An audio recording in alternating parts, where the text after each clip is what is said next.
sejahtera kami sampaikan pada anak-anakku yang berbahagia. Senang sekali bertemu dengan Anda untuk melakukan pembahasan materi sejarah sebagai lanjutan dari pertemuan yang pertama. Pada pertemuan pertama, Anda telah mengidentifikasi pokok materi beserta ruang lingkupnya, apa yang harus dikuasai, dipelajari di semester 1 ini. Nah, dari kerjaan siswa yang sebagian telah masuk di Google Classroom kami, dapat kami simpulkan, kami rangkum, dan kami paparkan sebagai berikut. Intinya ada 5 pokok pembahasan materi. Yang pertama, upaya menghadapi ancaman disintegrasi bangsa dari kurun 1948 hingga 1965. Baik itu menyangkut karena faktor ideologi, faktor konflik kepentingan, maupun faktor sistem pemerintahan. Yang kedua, dengan pokok materi sistem demokrasi liberal dari tahun 1950 hingga tahun 1959. Di sini kita akan mempelajari bagaimana sistem pemerintahan liberal berjalan kala itu dengan jatuh bangunnya kabinet hingga 7 kali, bagaimana sistem kepartean dan pemilu di tahun 55, bagaimana keadaan ekonomi liberal. Nah, itu menjadi acuan untuk pembahasan materi yang kedua. Yang ketiga, dengan materi pokok yaitu masa demokrasi terpimpin, dengan pembahasan nanti bagaimana pelaksanaan demokrasi terpimpin di lapangan.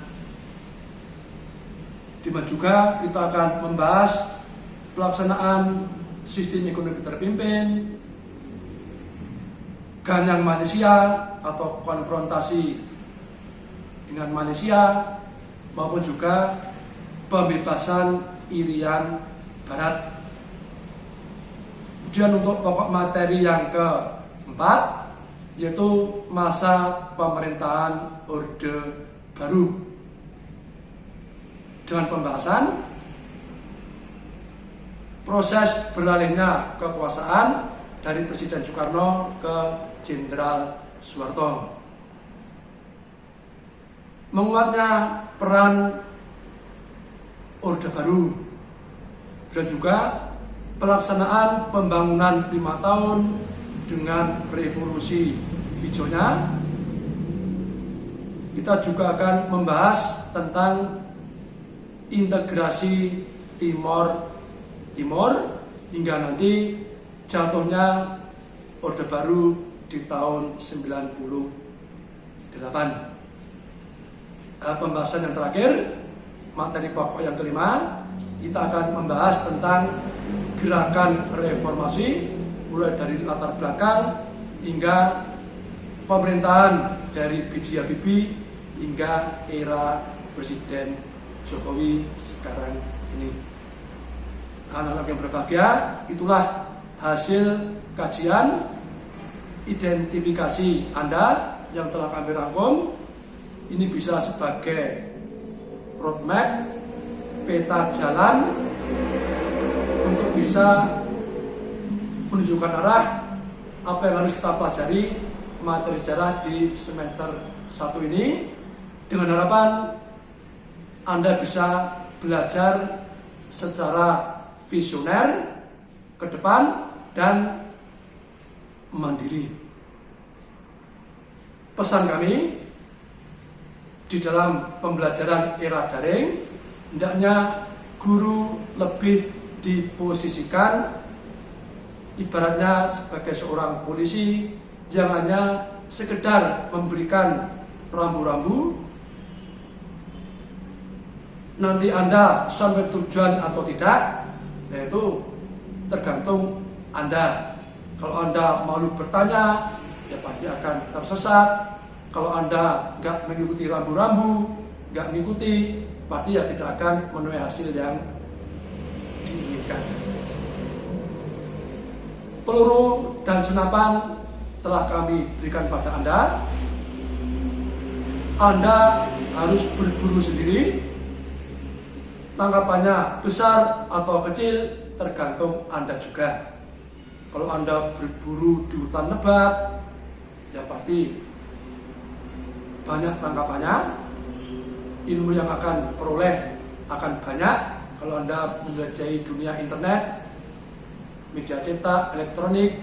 Tapi kalau Anda berburu di hutan gundul, di lapangan yang kosong, ya mestinya Anda tidak akan bisa menguasai materi dengan sebaik-baiknya. Ini maksud kami dengan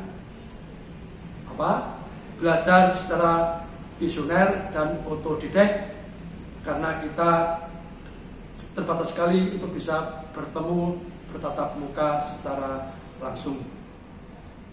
Anak-anakku yang berbahagia, selanjutnya mari kita melakukan pembahasan pokok materi yang pertama, yaitu tentang upaya pemerintah menghadapi ancaman gerakan disintegrasi dari kurun 48 hingga tahun 65. Tadi telah kami sebutkan, ada faktor ideologi, konflik kepentingan, dan sistem pemerintahan.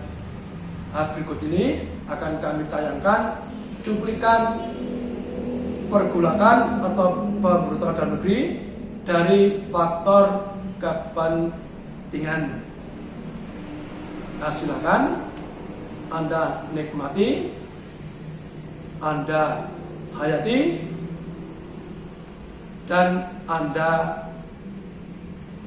berlogika menjelajah ke dunia sejarah yang terkait dengan gerakan disintegrasi.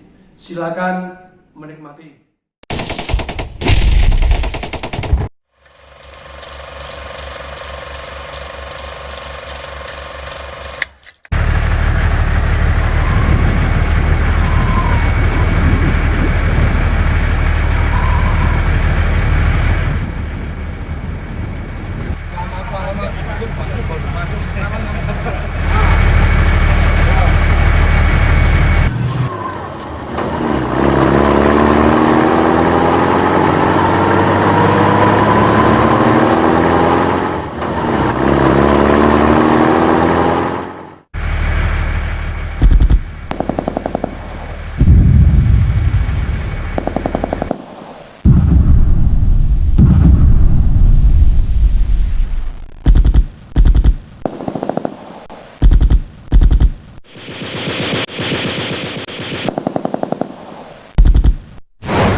Anak-anak yang berbahagia, itulah sepenggal film dokumenter tentang pemberontakan Polresta yang nantinya bergabung dengan PRRI, yang merupakan contoh atau bagian dari pemberontakan karena faktor kepentingan. Selebihnya coba Anda identifikasi pemberontakan mana saja yang bisa dimasukkan dalam kategori faktor ideologi, faktor kepentingan, dan faktor sistem pemerintahan. Nah, setelah nanti itu ketemu, terjawab, tolong jawaban Anda buatkan peta konsepnya.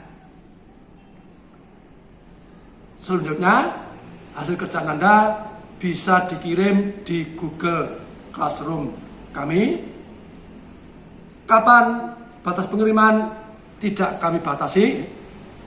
Prinsipnya makin cepat itu makin baik. Itu karena menguntungkan Anda, pekerjaan Anda akan menjadi semakin diperringan. Bila mana ada pertanyaan, nanti bisa disampaikan lewat WA, bisa Google Classroom saya juga bisa. Begitu ya. Saya kira ini materi yang perlu kita bahas di pertemuan pertama. Selanjutnya silakan mengerjakan. Anda bisa saling kontak dengan teman-temannya lewat HP masing-masing. Sekian, terima kasih, salam sehat, dan bertemu lagi untuk minggu yang pertemuan yang ketiga. Sekian, terima kasih.